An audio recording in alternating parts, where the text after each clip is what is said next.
I didn't think I needed to know what the consequence for DUI manslaughter was. Did I know what the consequence for DUI was? Absolutely. Because in my mind, I thought that was worst case scenario for me. Did I know that people were dying every day because of drunk drivers? Absolutely.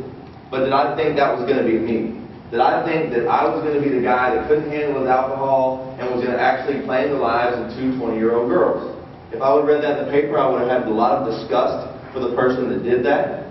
But at the same time, I would have never thought that my name was going to be the headline for having done that. So in jail, there is no accountability, there is no acceptance. You're constantly fighting to free yourself. There is no acceptance. Now at this point, if restorative justice came in and said, listen, we need to have the victims and offenders sit down together, and that offender could actually, in a sober mind, start to understand what he had done to not only his family, but the other family, maybe there would be a difference of opinion. Maybe they wouldn't be so ready to fight for their freedom.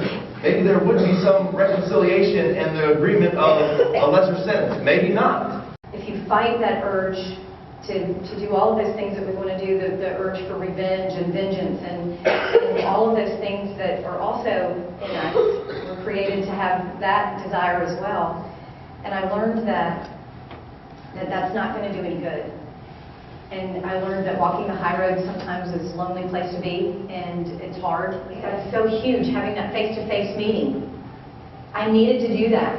I wanted it, I longed for it in my heart. Every day I longed to have this face-to-face meeting with Eric because I had things I needed to say to him, and I felt like he had things he needed to say to me, and it didn't need to be on a piece of paper. It needed to be verbal. Renee suffered this enormous tragedy, and it really touches college students here. So bringing someone that has been touched by a tragedy to our college population, and sometimes our college students think that they're inevitable and choices don't have consequences and that will only happen to somebody else. So the age group was really important. Plus him just recently being out of prison and them doing these presentations together was so powerful because he can talk about life on the inside and how he changed, and then the whole idea of the power of forgiveness.